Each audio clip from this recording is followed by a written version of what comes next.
Ես ուզում եմ նաև հիշել Պողոս Առաքյալի խոսքերը, որ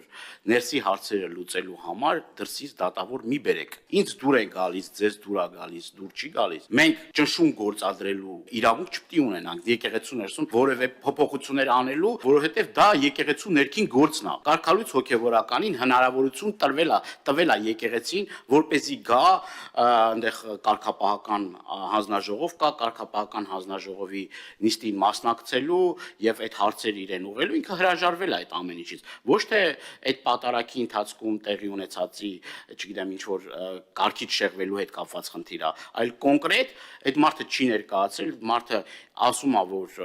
գիտեք ինչ, ես չեմ ընդունում Հայ Առաքելական Սուրբ եկեղեցին, տարբեր ձայնագրություններով դա կա, եւ նաեւ ուզում եմ ձեզ հիշեցնել հարցազրույցի ժամանակ իր տված սուտ խոսքերը, այսինքն այն սուտ խոսքերը, որ ասում է, մեկ ասում է այս քնիչը կանչել է, վերջում ասում է քնիչը կանչել է, դրանից առաջ իրեն հարց են տալիս, այդ հարցին այլ պատասխան է տալիս, ասում են ինչի այն ժամանակ էս պատասխան եք տալ, հիմա այլ պատասխան եք տալիս, ասում այս քնիչը ասել է, այսինքն քնիչը քեզ ասել է, դու որպես հոգևորական գնա սուտ խոսա, այսինքն դա քո բարոյական նկարագիրն է ցույց տալիս։ Եվ հիշեցնեմ, որ